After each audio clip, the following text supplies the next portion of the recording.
मौत के साए और उम्मीद की लौ जंगल की हवाओं में बेचैनी घुल चुकी थी। शेरराज वीर सिंह की हालत दिन पर दिन बिगड़ रही थी।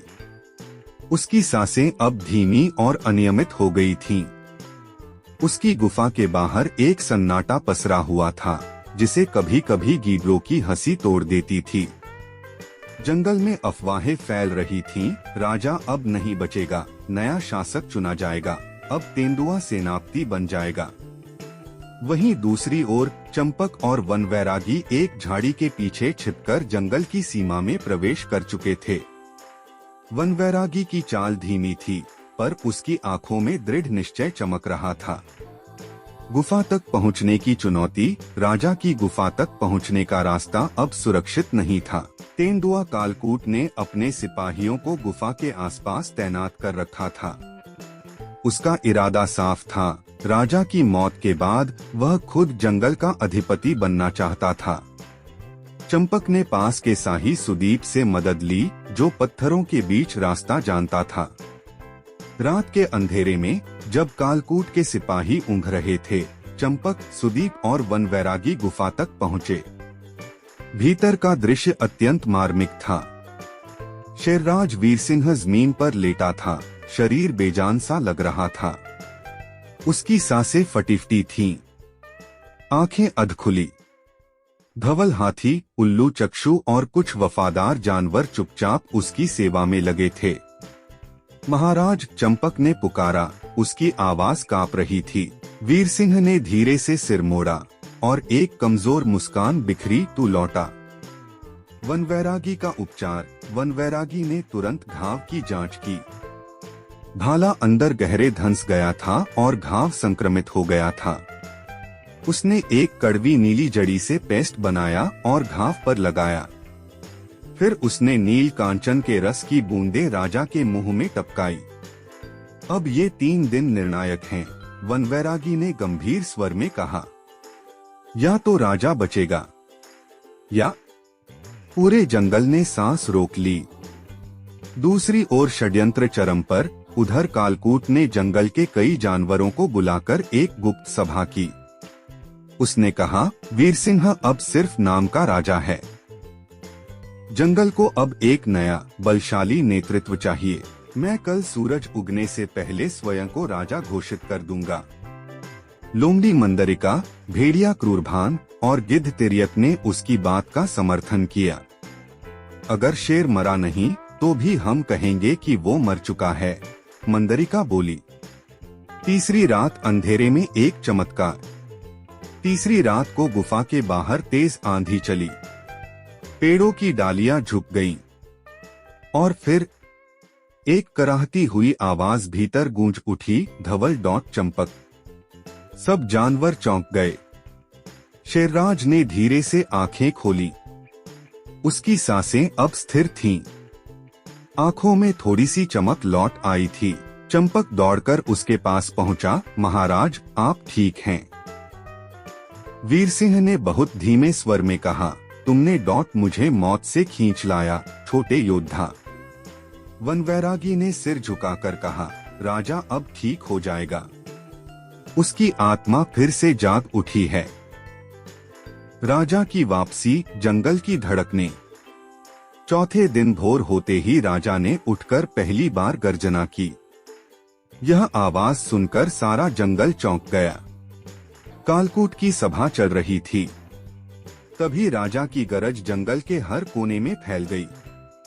मैं अभी जीवित हूँ, और जब तक मेरा दिल धड़क रहा है, जंगल का न्याय जीवित रहेगा। लोमड़ी और भेड़िया कांप गए। गिद्ध उड़कर दूर भाग गया। राजा धीरे धीरे बाहर आया। उसका शरीर अब भी कमजोर था, पर उसकी आंखें तेज थीं।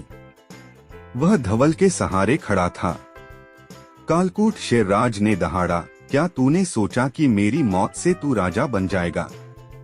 न्याय की कुर्सी हक से मिलती है, छल से नहीं। कालकूट डर के मारे झुक गया। महाराज, मैंने गलती की, गलती नहीं, गद्दारी की है, शेर बोला। तुझे जंगल की सीमा से बाहर किया जाता है।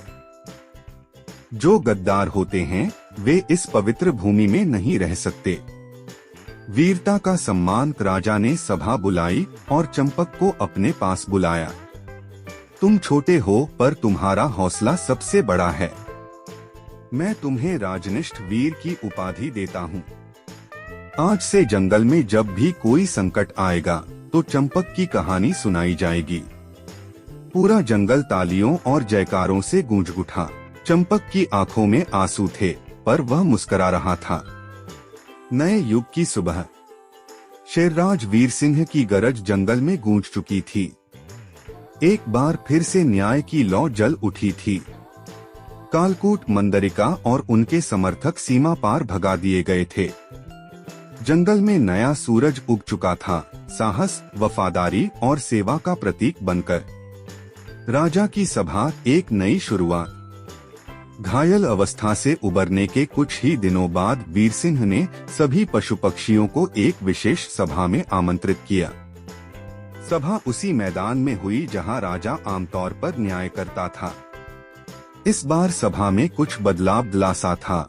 सामने मंच के पास चंपक खड़ा था, विनम्र और शांत। वीर सिंह ने सभा में कहा, राजा वही है जो अपने प्रजाजनों से शक्ति पाता है।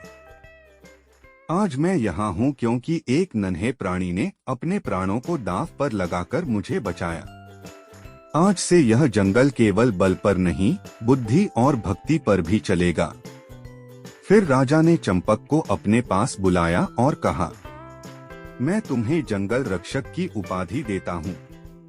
तुम्हारा काम होगा जंगल के कोनों कोनों से खबरें लाना, समस्याओं को पहले ही पहचानना और जानवरों के बीच एकता बनाए रखना। चंपक कांपते हुए बोला, महाराज, यह बहुत बड़ी जिम्मेदारी है, पर मैं पूरी निष्ठा से इसे निभाऊंगा। वन वैरागी का विदा संदेश। सभा समाप्त होते ही बूढ़ा तीतर, वन वैरागी, शांति से सब दूर बैठा रहा। वीर सिंह स्वयं उसके पास गया और उसका धन्यवाद किया। आपने न केवल मेरी जान बचाई बल्कि पूरे जंगल की आत्मा को भी। वन वैरागी मुस्कुराया, मेरा काम केवल इतना था कि बीज को मिट्टी में सही समय पर रख दूं। फल देना तो तुम्हारा ही धर्म है राजन। अब मैं लौटता हूँ पेड़ों, पत्तियों और जड़ी बूटियों के पास। जब जरूरत हो तो मुझे हवा में याद कर लेना। फिर वह धीरे धीरे अपने पुराने रास्ते की ओर बढ़ गया और जंगल के कोहरे में विलीन हो गया। जंगल में बदलाव की लहर। राजा ने अब प्रशासन को और मजबूत बनाने के लिए जानवरों को उनके गुणों के अनुसार जिम्मेदारियां सौंपी। धवल हाथी को जंगल सुरक्षा प्रमुख बनाया गया।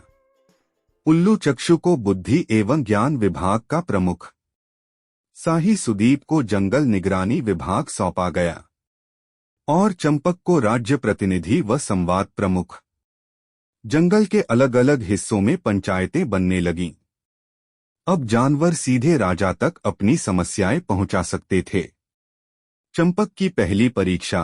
कुछ ही सप्ताहों में एक नई चुनौती सामने आई।